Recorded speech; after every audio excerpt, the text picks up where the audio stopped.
A dusty wind whipped through the twisted juniper trees as the late afternoon sun cast long, golden shadows across Blind Frog Ranch. The land, ancient and defiant, had long held its secrets beneath sandstone and sagebrush. For Duane Ollinger, those secrets were worth any price. Time, money, danger, but today, the danger wasn't underground. It came from the surface. Duane stood outside the metal gate that marked the entrance to the main work zone.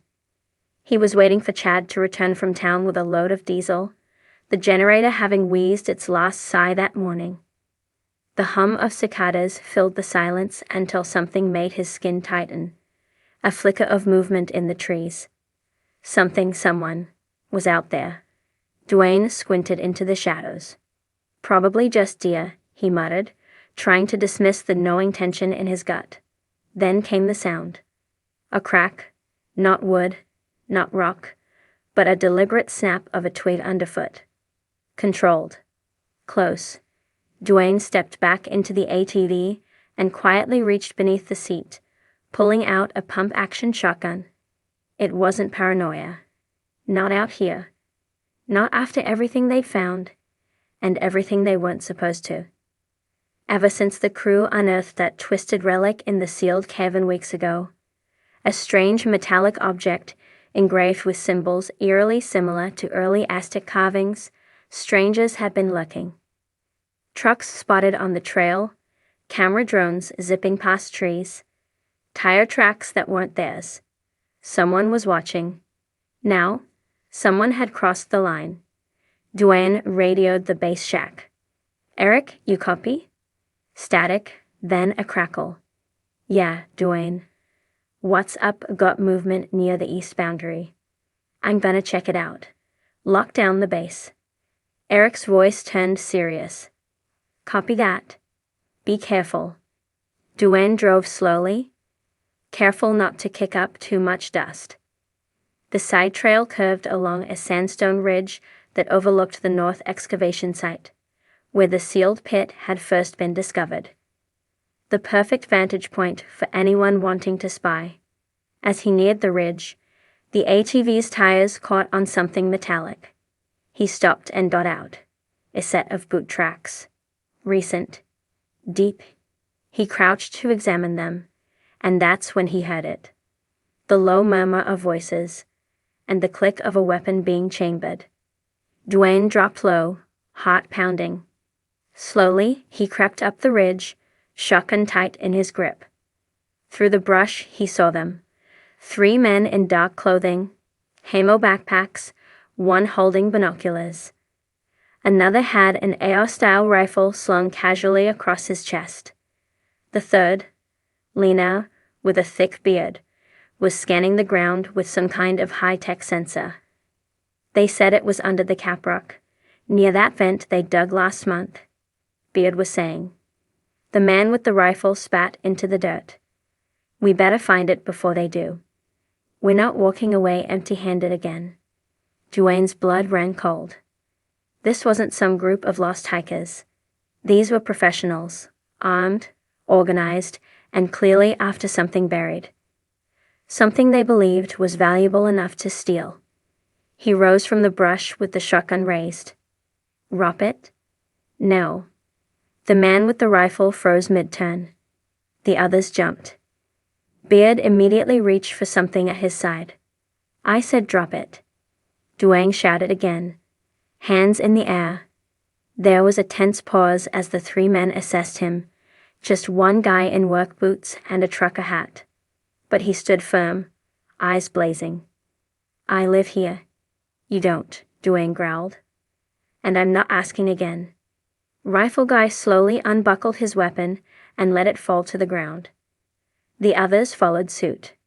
"What do you want?" Duane asked. "Why are you on my land?" Beard lifted his hands. "We're contractors. Independent researchers." "Funny. Most researchers don't come armed and sneaking around private property." Another man tried to step forward, but Duane motioned with the barrel of the gun. "Back up. You don't know what you're sitting on. the rifleman said, voice calm. You think it's just gold down there? There's more, way more. Tech, history, maybe even evidence of contact.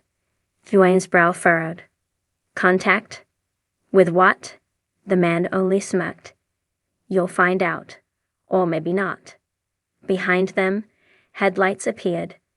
Chad's truck rumbling down the trail, unaware of the standoff ahead. Duane called out, Chad, stay in the truck. Armed trespassers' tires squealed as Chad slammed the brakes. The three men seized the moment. Beard dove for the ground. Duane fired a warning shot into the air. BOOM. The blast echoing across the canyon. Chad ducked for cover. The rifleman grabbed his weapon, rolling behind a tree. Duane took cover behind the ATV. This is private land. Leave now or I call every sheriff from here to Moab. Too late. Beard shouted. They'll just take it from you anyway. A second shot rang out. Not from Duane, but from Chad's side. Duane turned and saw his son, crouched behind the truck's bed, revolver in hand, retreating, fading into the trees like ghosts, faster than Duane expected. Within seconds, they were gone. Dust hung in the air like smoke. Duane held position, scanning, breath ragged. Chad rushed up. Dad, you okay? Yeah, Duane said, lowering the shotgun. But they're not just watching anymore. They're hunting. That evening, the ranch was a different place.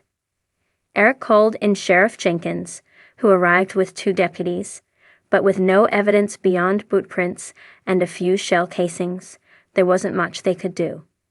The sheriff warned Duane to document everything and issued a formal trespass notice. Still, it felt hollow. Back at base, Duane and Chad pored over the maps. Every site, every vent, every opening underground. They needed better security. Who do you think they were? Chad asked. Duane rubbed his jaw. Not locals. Here was too good. They knew where to look. And they knew about that Caprock vent before we ever made it public. Chad leaned forward. You think it's someone feeding them info? Duane didn't answer. He didn't have to. The implications were chilling. Later that night, Duane sat alone on the bunkhouse porch, shotgun across his lap. The stars were fierce above, brilliant and cold. Somewhere out there, the trespassers had vanished into the Black Hills, but they'd be back. Of that, Duane was sure. The land had called to them, just like it had called to him. But what lay beneath Blind Frog Ranch wasn't meant for everyone. It wasn't just treasure. It wasn't just gold. It was knowledge. Power. And some would kill for Ida's coyotes howled in the distance. Duane whispered to the wind, come back if you want. But I won't be the one buried here. The Utah sun had begun its slow descent, casting long shadows over the twisted cottonwoods and rugged rock faces of Blind Frog Ranch. The golden hour lit the canyon like a cathedral, calm, still, reverent. But beneath the quiet, there was a tension. Something off. Something wrong. Duane Ollinger stood near the edge of the equipment shed, wiping his grease-stained hands on an old rag. The drill rig had seized up again near Shaft 3, and the crew was working double time to get it moving. But that wasn't what was bothering him. It was the stillness. The ranch was never truly quiet. Birds, machinery, insects, wind. Always something. But now, just silence. The kind that pressed against your skin. Chad's voice broke through the radio static. Dad, you copy. Just spotted something by the east fence line. Movement in the brush. Duane grabbed the handset. Copy. I'm heading that way now. He tossed the rag, grabbed his old lever-action rifle from the ATV, and gunned it eastward, tires kicking up clouds of red dust as he climbed toward the fence line that marked the ranch's most vulnerable border. The east boundary had been a trouble spot for months. That's where the underground river crossed beneath the fence, and just last week they'd found new carvings. Mesoamerican symbols, etched into stone that hadn't seen daylight in centuries. The team had agreed to keep it quiet, but Duane knew the word had leaked. Too many eyes had turned toward the ranch lately. Drones. Strange trucks. People pretending to be hikers. Something was coming to a head, and today it came fast. As he approached the ridge above the boundary, he killed the engine and got out, rifle in hand. The sun was dipping low, and shadows stretched across the canyon like dark fingers. He walked softly across the gravel, ears straining. Then, a voice. They buried it somewhere down here. The map showed a chamber east of the fault line. Duane froze. That wasn't Chad. And it wasn't one voice. It was several. He crouched behind a scrub oak and slowly peered down toward the fence. 3 men.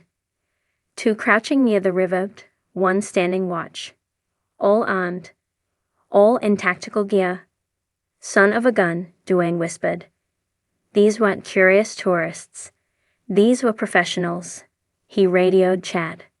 I've got eyes on 3. Armed. Looks like they're scanning the creek bed. Copy that. Want me to come up? No. Not yet. Stay with the crew. If things go south, lock down the base. Duane moved closer, stepping lightly until he was barely 20 yards away. He could hear them more clearly now. Coordinates are off. The vent isn't here. Are you sure this is the site? One said.